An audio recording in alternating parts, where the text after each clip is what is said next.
You will hear a number of different recordings and you will have to answer questions on what you hear. There will be time for you to read the instructions and questions, and you will have a chance to check your work. All the recordings will be played once only. The test is in 4 sections. At the end of the test, you will be given 10 minutes to transfer your answers to an answer sheet. Now turn to Section 1. Section 1. You will hear 2 people organising a going-away party for a mutual friend. First, you have some time to look at questions 1 to 4.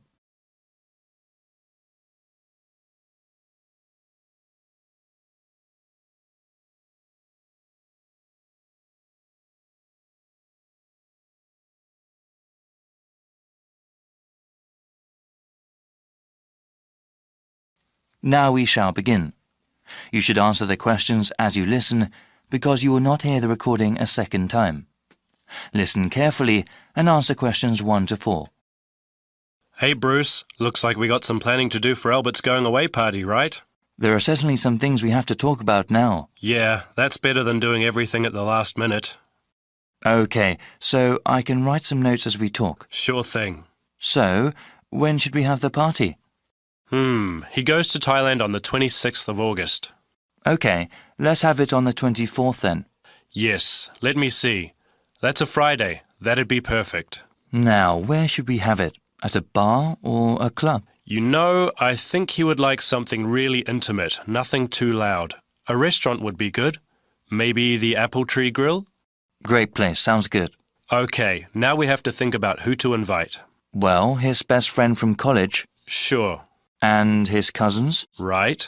Oh yes, his co-workers. Yeah, okay, his co-workers and his boss. Any other people? How about his yoga classmates? He does love yoga, but that might be too many people. I suppose so. I can email and text message the invitations. When should I send them?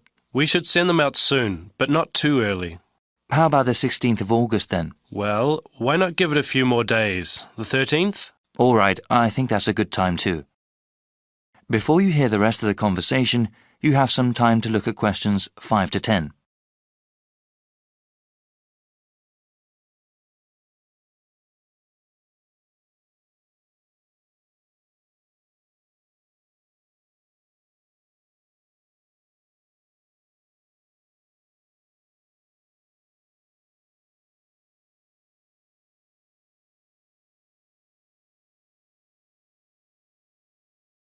Now listen and answer questions 5 to 10. Okay now, we have to think of a gift. Should we all get one? No, I was thinking we could all give money for the party and the gift. You know, something really nice. Yeah, that'd be better than getting him little things individually. I can ask for the money. Thanks for doing that. How much should we ask for? I think we should ask for maybe $15 each. Is that too much? No, not at all. He's going away for 2 years. That would give us about $150. That's a good amount.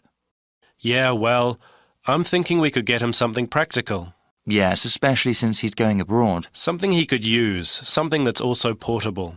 We could get him an article of clothing, perhaps, or maybe even a pair of shoes. Shoes are nice, but they might wear out easily, especially where he's going. Maybe a book light? A what? Yeah, he loves to read, and a book light would be very convenient when he travels. Okay, that's one good gift idea. Did you write that down? Yep. Now, we need to think about reservations at the restaurant. Well, we should get their big banquet room, yeah? Yes, definitely. Should we ask the restaurant to prepare a buffet? Isn't that expensive? No, I don't think it is. A buffet dinner sounds cheaper than everyone ordering individual meals. Definitely. How about drinks? They can buy drinks themselves, or bring their own. Okay. Yeah, it would cost too much if we bought drinks ourselves. Certainly. We have to ask someone to bring an MP3 player. The restaurant has speakers and we can hook it up for music. Sounds good. Actually, there is one more thing that I thought we should do since Albert is leaving for such a long time. What were you thinking of? Maybe we could have a slideshow of all the fun times we've had.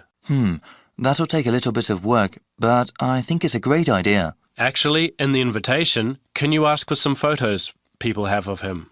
Yeah, definitely. I can scan them or people can send me digital photos they have. All right. I'll tell them when I send out the invitations. Then I can make a little presentation. Ha, I can't wait to see his reaction. Yeah, especially that one picture where...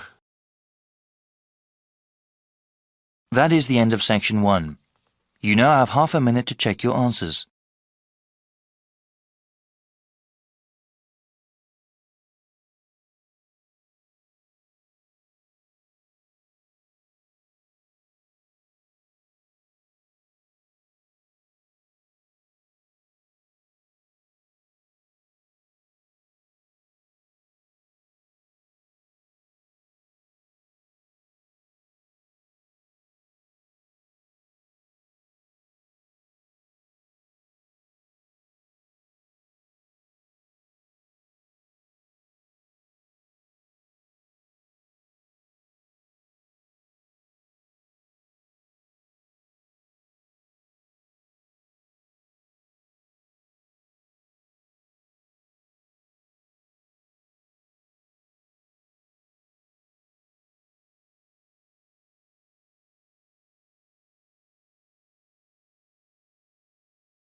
Now turn to section 2.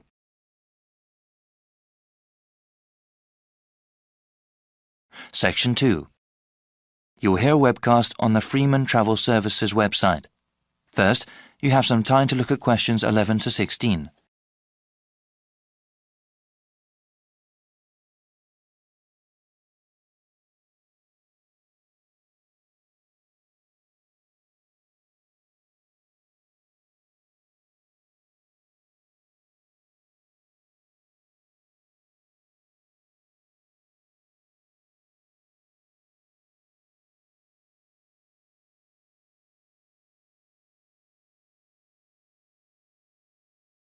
Now listen to the first part of the webcast and answer questions 11 to 16. Welcome to the Freeman Travel Services website. We appreciate your visit. Please listen to this introductory webcast for general information. You can click another link at any time. For webcasts in other languages, like Spanish or German, please click on the links above the media player. From this website, you can access audio information on our latest travel offers. If you have already made a reservation with us previously and would like to check on its status, please click on the Reservations link in the upper right-hand corner of the page. We also have information regarding our new line of Extreme Tour packages. Thank you for choosing Freeman Travel Services as your guide. This webcast will explain our recently developed line of Extreme Tour packages. These special vacations were made for those with adventure in mind. We have already gotten awards from a highly regarded travel agency association for these tours. Here at Freeman, we want to help you create memories that last a lifetime. These are not your everyday ordinary tour packages. On these excursions, you will have the chance to challenge yourself and grow as a person. How many other travel agencies can claim to help you do that? We currently offer extreme tours on 3 different continents. In South America, we have programs in Brazil, Peru, and Argentina. In Southeast Asia, you can go to Thailand or Vietnam. Finally, we just recently started selling spaces for tours in Australia. We also plan to offer more locations around the world in the coming year. Please check this website for future updates. There are highly trained people guiding you on every one of our tours. For those independent travelers, don't worry, there are plenty of opportunities available to explore on your own. Whenever you purchase one of our tour packages, we do our best to accommodate you. Round-trip airfare to your destination is included, along with any accommodation and transportation needed in that country. We don't include food or any sort of entertainment in the price. We know that our customers often want to discover these things by themselves. Before you hear the rest of the webcast, you have some time to look at questions 17 to 20.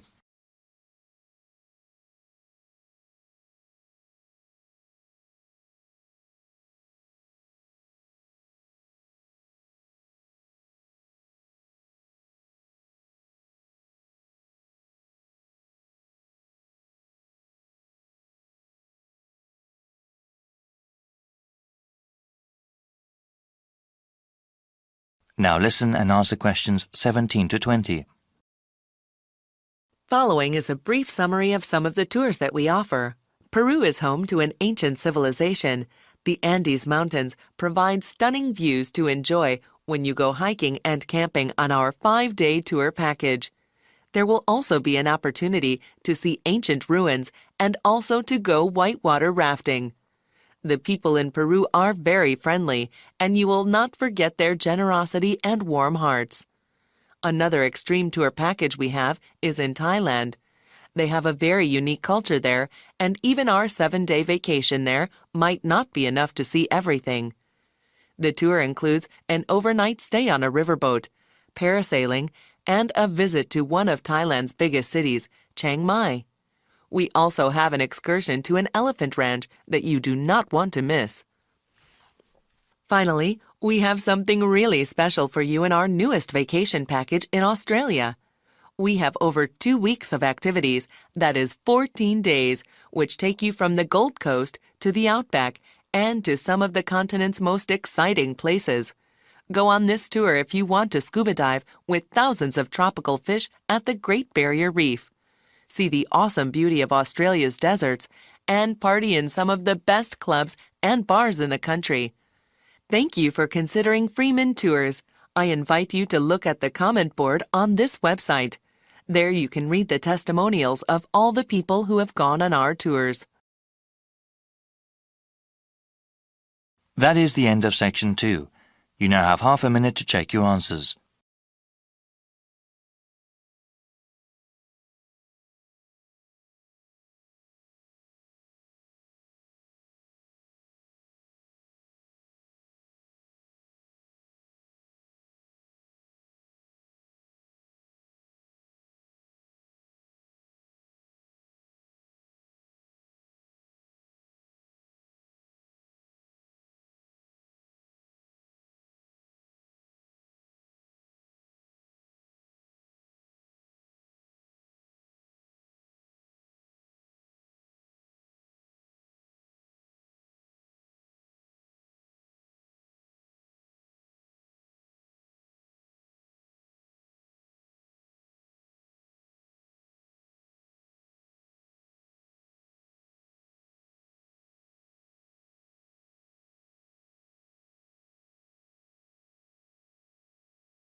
Section 3.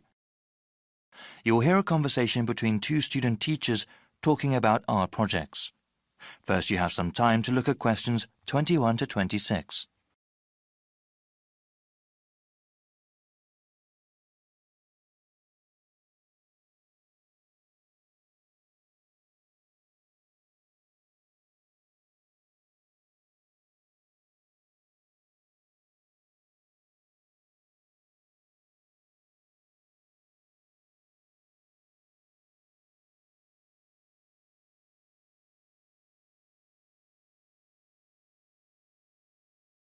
Now listen carefully and answer questions 21 to 26. Hey, Janice. Hey, Jimmy, what's up? Not much. I'm kind of worried about these lessons we have to plan. I've not worked much with children before. Oh, you don't have anything to worry about, Jimmy. All we have to do is choose a few art projects to do with the kids. Then we have to get the materials for them and do the projects by the end of the month. Okay, that doesn't sound too bad then. Maybe we could get some ideas from online websites. Yep, already did that. I printed out descriptions of the best 5 and I wanted to ask you what you thought. Great, yeah. Let's look over them. Here you go. Some are from a teaching website and some are from an arts and crafts website.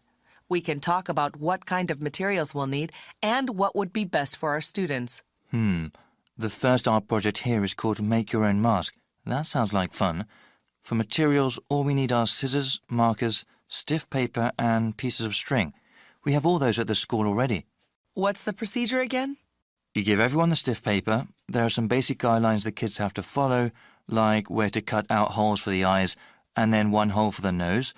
The kids then colour in the mask any way they want, or we can ask them to create masks with a theme, like animals or something. That seems easy to do. Okay, now the second project here. Yes? This one is called shoebox dioramas. Each student gets a shoebox and puts one long side of the shoebox into the lid. It now looks sort of like a covered theatre stage. The students then have to create a scene inside the shoebox with the materials we give them, including styrofoam and basically anything else we can think of.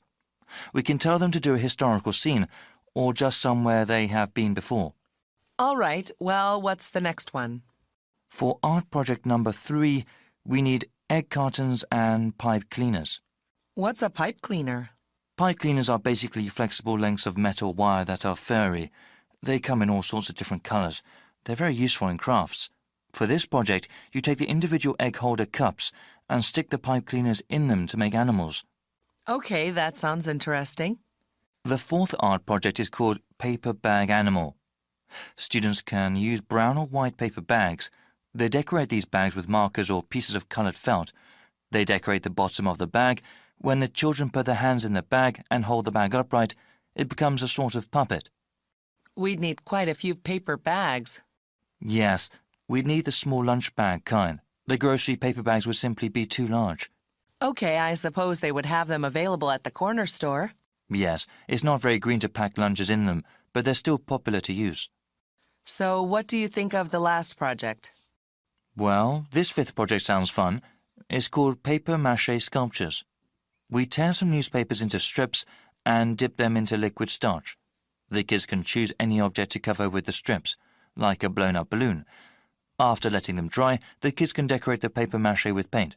Sounds a little messy. Shall we go over them and see what's good and bad about each? Sure. Before you hear the rest of the conversation, you have some time to look at questions 27 to 30.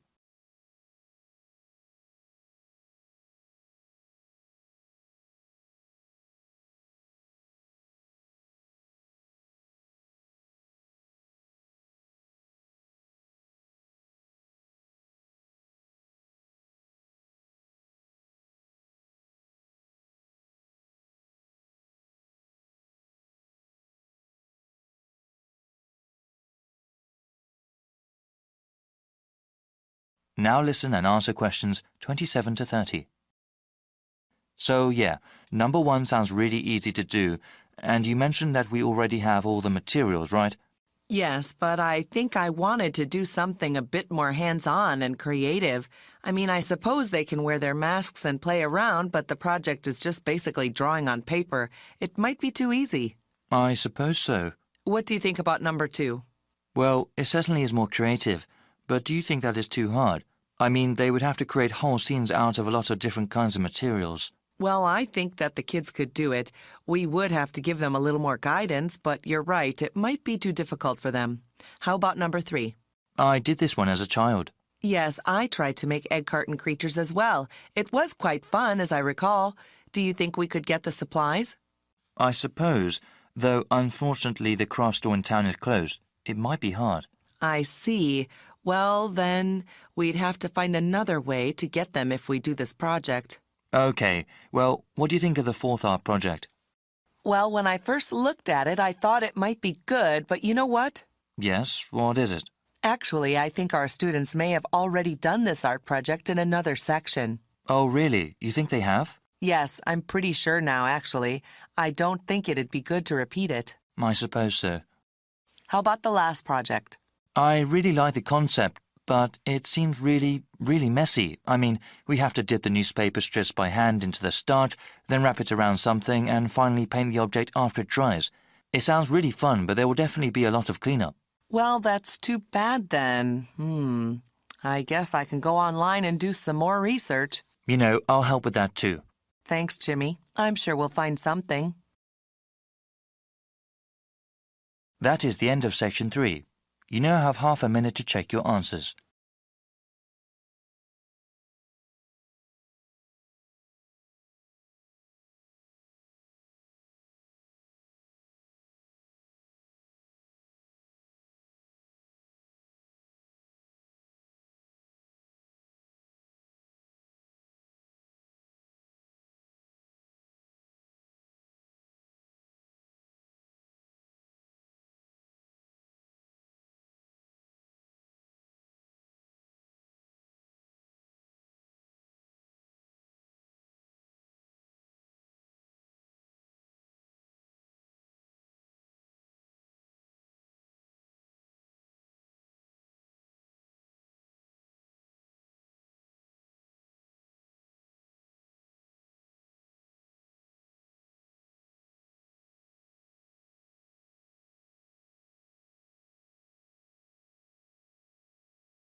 Section 4.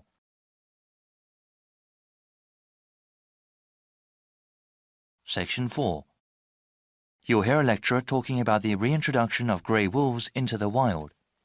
First, you have some time to look at questions 31 to 40.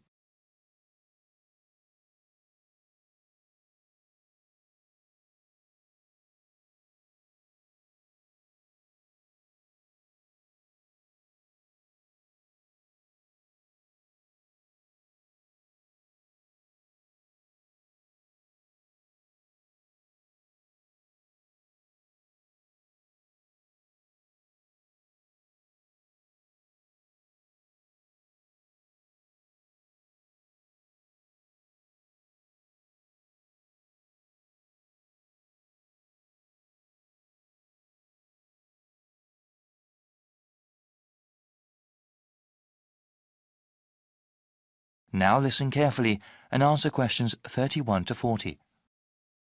I am going to talk about one of my favorite animals today, the grey wolf. Similar to other top-level predators, like the shark, wolves sometimes have a bad reputation. It is true, they do sometimes attack herds of livestock that people depend on. In nature, however, grey wolves are a critical part of the ecosystem. Wolves are larger than the average dog.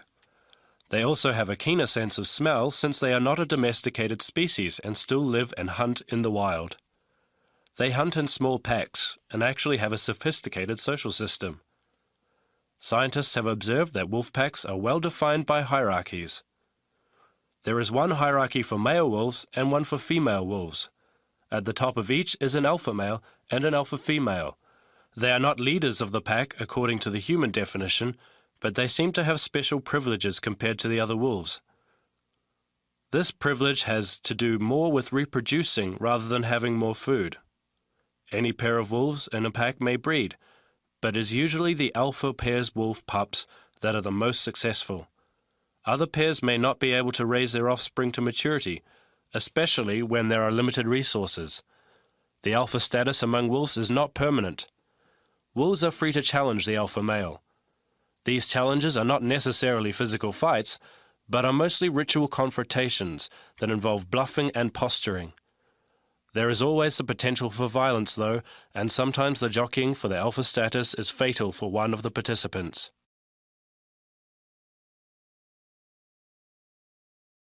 The range of the grey wolf and its subspecies used to be quite extensive, almost the entire continents of Asia and North America, and the whole of Europe as well.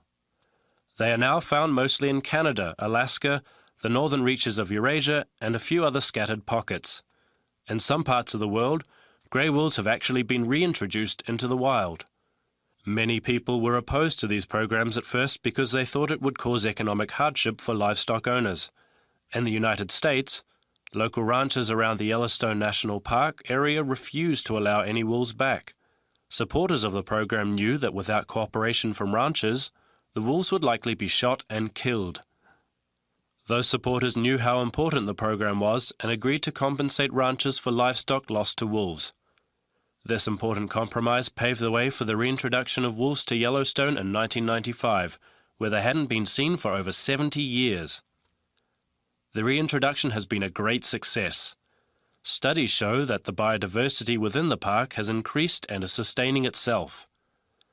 After the last grey wolves in the park were killed in 1926, the population of elk and deer soared, decreasing the number of plants available to beaver and moose. The beaver eventually became extinct there. The population of other predator species, like the coyote, exploded. This, in turn, caused rodent populations to crash. This crash led to a decline in bird species like hawks and eagles. These negative trends have all reversed since the wolves came back. As a result, Yellowstone National Park is a better, healthier place. The local economy also benefits because people are not only interested in seeing more biodiversity at the park, but also the wolves themselves. This brings in tens of millions of more dollars annually to local lodgings, restaurants, and stores. That is the end of Section 4. You now have half a minute to check your answers.